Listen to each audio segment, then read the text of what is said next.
When I was 14, I read a book about different service projects that teenagers were completing around the world. And as these teens were changing the world positively, I was sitting at home thinking about joining my high school track team. In this book, there was a 12-year-old who was fighting to end modern-day slavery. And I thought to myself, I'm 14, this kid's 12, I can do something too. So that night, I got the idea to start a one-time clothing drive where girls in foster care and group homes could come and receive a free brand new outfit and be treated with dignity. So what I did is I wrote down over 300 clothing companies' addresses, and I sent out letters saying, my name's Allyson, I've started this project called Threads for Teens, and could you help me out? I figured that maybe 25 people would respond and say yes. I knew that not everyone, I knew I was gonna get a lot of no's. I sent out these letters, and within a couple of weeks, I got my first donation. I was not even expecting this box, and it came, and inside were beautiful dresses, tops, skirts, and jeans. There was also a letter from a small online retailer saying, Allyson, this is amazing, and we would love to help you out. The yeses kept pouring in. I got a response from Betsy Hilfiger, the sister of Tommy Hilfiger, and she said, Allyson, we would love to participate. We'll send you a bunch of clothes. But of course, I got a lot of no's as well, exponentially more than the yeses. In August of 2010, after several months of collecting donations, we were able to open. And at the opening event, 13 girls received a brand new outfit. One of these girls, her name was Brittany. She didn't have much, and she came in and was very shy and timid. As she was shopping, she started smiling and laughing and came into herself. She left, and she told us it was her dream to be a mechanic. She opened up. And after this experience, I knew that Threads for Teens would not be a one-time event. Threads for Teens was powerful. The idea that clothing and confidence are intertwined, it needs to be continued. So today, after 6 years, Threads for Teens is a full-time, year-round operation. And I've always wanted Threads for Teens to be around the United States. So in the summer of 2013, 2 days after I graduated high school, we took Threads for Teens to the road via an outfitted semi-truck into a mobile boutique. We visited the 48 continental states and DC, and to make this happen, I knew that I was going to need help. I was going to need a big sponsor to help pay for fuel, clothes, food, and I asked a lot of people. It was a big deal, and a lot of companies said no. But then I found in Rue 21 a company that was so passionate and excited to partner with us that it made all those no's worth it. Today, on the tour, we stopped in Detroit, Michigan, and then the next summer, we also went back to Detroit. A girl who had come the first summer pulled me aside the second summer and said, Allyson, when I heard you speak last summer, I decided that I was going to break my family's cycle of poverty. If a 14-year-old can start an organization, I can go to college. Just think, had I let the many rejections stop me or help make me not move forward, this girl may never have been inspired to go after her dream. And she ended up getting a full-ride college scholarship.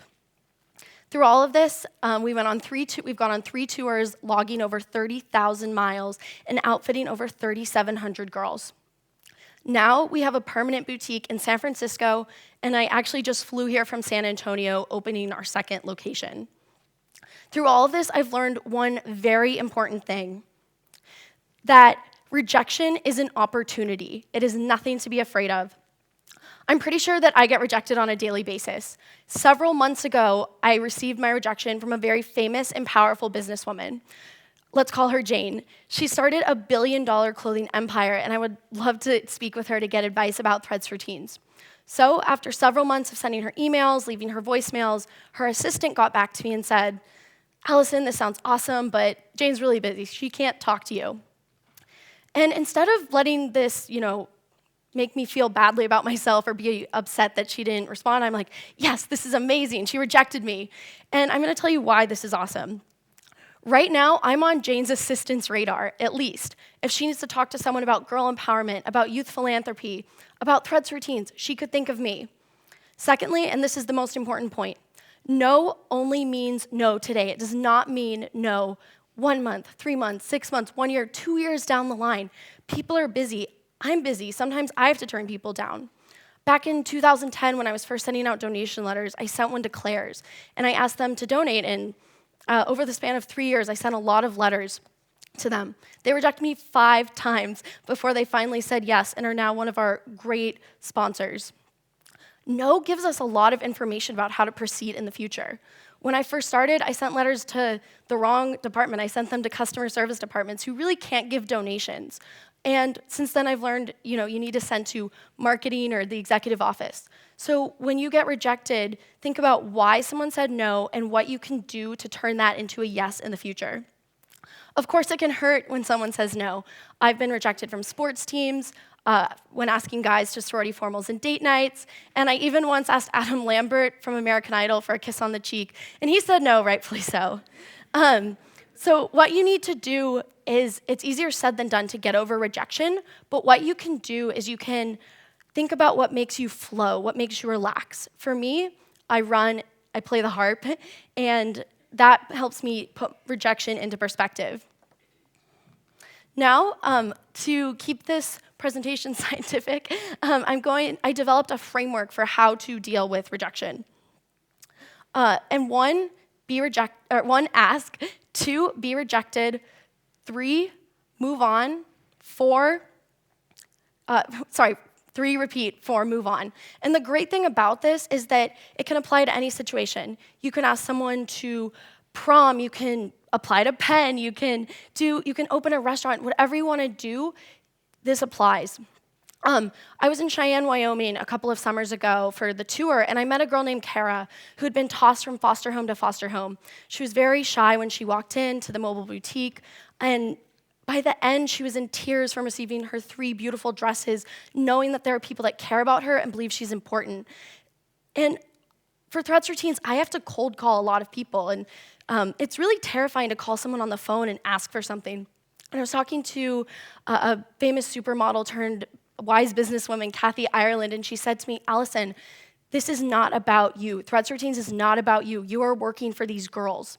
And it was in that moment that I realized I can take no when it's for a higher purpose. I'm working for a higher purpose. I'm working for girls like Kara. So when you want to do something, know that you are working for something bigger than yourself. Just think, Abraham Lincoln was majorly rejected from 8 political elections before being elected president. Walt Disney was fired from his job for not being imaginative enough at a newspaper. Michael Jordan, one of the greatest basketball players of all time, was cut from his high school basketball team. Taylor Swift went door to door to record companies in Nashville telling them who she was and dropping off her demo. She never got a call back. But the thing is, all of these people kept moving forward. They kept following new opportunities. Do not fear rejection. If you aren't getting rejected, you aren't working hard enough.